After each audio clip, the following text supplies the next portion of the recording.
Le dernier album de Tears for Fears est un genre de flop. Roland and the Kings of Spain, c'est un peu dommage parce que ça demeure un excellent disque. D'ailleurs, Roland Orzabal est venu faire un petit tour à Musique Plus il y a un mois et j'en ai profité pour lui parler de ses disques préférés.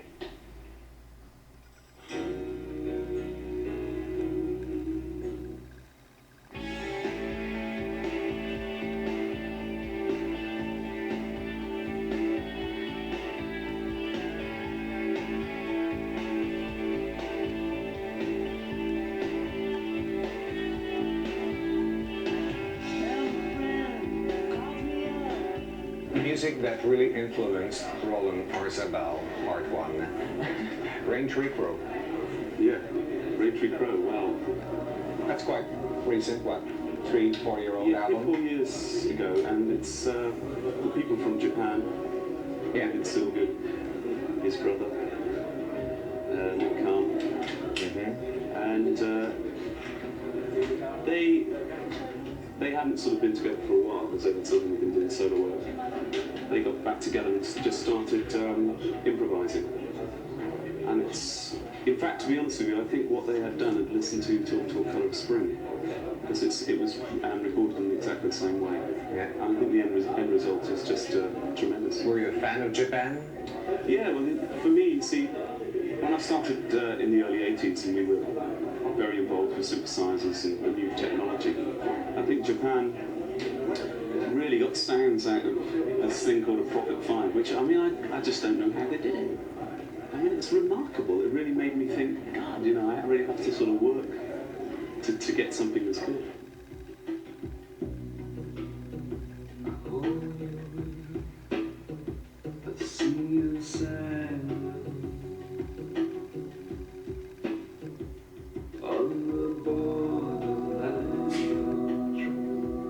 No Beatles in your top 5 because... No Beatles. I'm surprised because I'm sure you were influenced in a way by the Beatles. Yeah, everyone. Also, the Blue Nile. Well, the Blue Nile, again, early 80s, again, a phenomenal use of technology and a very strange atmosphere on this album, Walk Across the Rooftops. And they got in a real orchestra, they arranged the whole strings themselves. This was their first album, and it really, honestly, it sounded like somebody's 5th album. Annie Lennox has recently covered a song called Downtown Lights on the Medusa album, which is from their second album. Because we're not really familiar with the Blue Nile. Are they No, I still don't think together? Yeah, but they've made 2 albums, I believe, in about. They no longer exist or what? Well, they can sort of. I don't think they're careerists, you know what I mean? They get together and they make a record and that's it. They don't really follow it up. Are their records still available? Yeah. Yeah. So, and that's really one to... A Walk Across the Rooftops is quite incredible.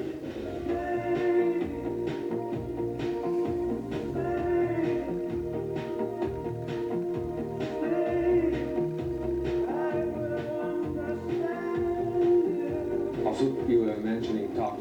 Yes, Talk Colour of Spring. I mean, Talk again, another strange group that were not accepted by the music press in England at all when they started, probably because they all wore the same coloured shirts. But that was the reason. And also You mean that the British press can really destroy someone from the start? Well, I think that the Talk came up sort of along the lines of Duran Duran, and I think that it was a big mistake to put them in the same category. Each album developed. I mean, they really sort of made a breakthrough with Dum Dum Girl on the second album, and the third album was what was it called? The second album? The second album's It's My Life. Yeah. Third album. That's the third, I think. No, Colour of Spring? Colour of Spring, yes. Spirit of Eden is the fourth album. Yeah. That's... it's a good album too, but more like a copy of the... Yeah. But Colour of Spring is really... Colour of Spring. It's a masterpiece.